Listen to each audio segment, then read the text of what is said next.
गणित भाग 1 प्रकरण 4 अर्थनियोजन. खालील MCQ प्रश्नांसाठी उत्तराचा अचूक पर्याय निवडा. प्रत्येकी 1 गुण. LPG सिलेंडरवर GST 5% आहे. शून्याधारित काही वस्तू असतात, अन्नधान्य सहित जीवनावश्यक वस्तू, भाजीपाला, फळं, मीठ, दूध, मातीची भांडी याच्यावरती 0% कराचा दर असतो. आणि सामान्य वापरातील वस्तू जसं LPG सिलेंडर, चहा, तेल, मध, फ्रोझन भाज्या, लवंग, मिरी, मसाले, मिठाई आणि काही सेवा याच्यावरती 5% GST असतो. GSTIN धारक, व्यापारी व ग्राहक यांच्यामधील व्यवहार. ग्राहक आणि व्यापारी यांच्यामधील व्यवहार हा बिझनेस टू कस्टमर म्हणजे व्यापार ते ग्राहक म्हणून B2C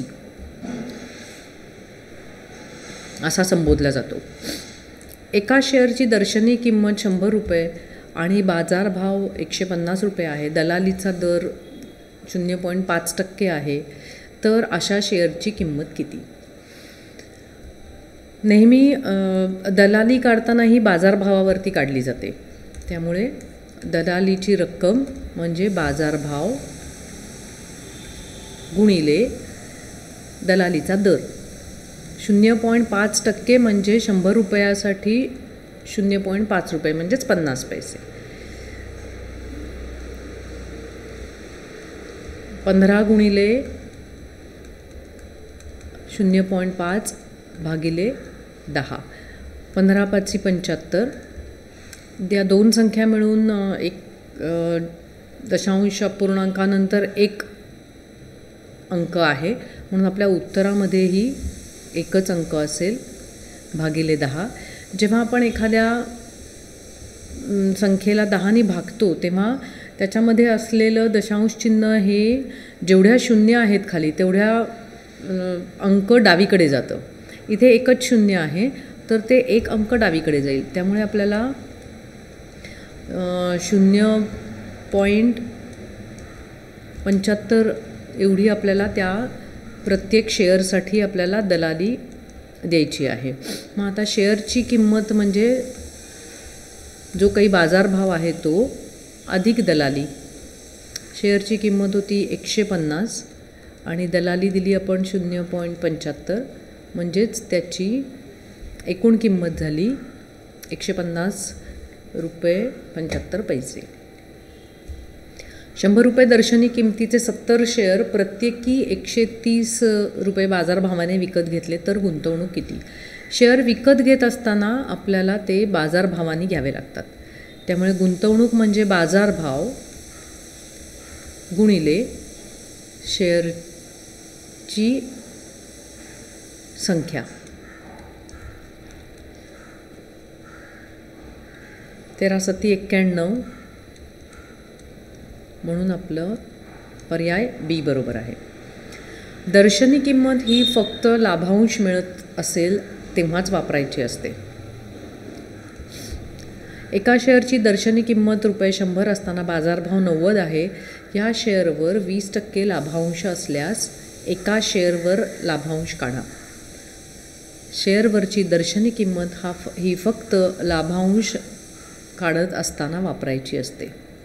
मग आता लाभांश बरोबर दर्शनी किंमत गुणिले लाभांशाचा दर. आपला लाभांशाचा दर आहे 20%. 20% म्हणजे प्रत्येक 100 रुपयासाठी 20 रुपये. दर्शनी किंमत आहे 100. लाभांश 20% म्हणजे 20 भागिले 100. हे 100 डिवाईड म्हणजे भागलं जाऊ शकेल त्यांना आणि आपलं उत्तर आलं ₹20. त्यामुळे एका शेअरवरचा लाभांश ₹20 असेल. मोबाईल फोनवरचा GSTचा दर आहे 12%. तर CGSTचा दर किती? GSTचे 2 भाग असतात, CGST आणि SGST. हा केंद्राकडून घेतला जाणारा GST आहे, हा राज्याकडून घेतला जाणार आहे. या दोन्हीची रक्कम सारखीच असते. त्यामुळे जी एस टी जर 12 असेल तर ही 6 आणि ही 6. आपल्याला सी जी एस टी विचारला आहे तो 6% आहे. जी एस टी प्रणालीमध्ये सर्व वस्तूंचे वर्गीकरण करण्यासाठी एका विशिष्ट क्रमांक असतो. त्या क्रमांकाला वस्तूंच्या वर्गीकरणासाठी जो क्रमांक असतो त्याला HSN असं म्हणतात. जर शेअरची किंमत आणि शेअरचा बाजारभाव सारखाच असेल तर तो शेअर मूल्य म्हणजे किंमत समसमान आहे म्हणून तो शेअर सममूल्यवर असतो. व्यापारी वस्तू विकताना GST गोळा करतो त्या रकमेला आउटपुट टॅक्स असे म्हणतात. जर शेअरचे दर्शनी मूल्य कमी असेल बाजारभावापेक्षा तर शेअरचा भाव अधिक आहे म्हणून त्याला अधिमूल्यवर असतो.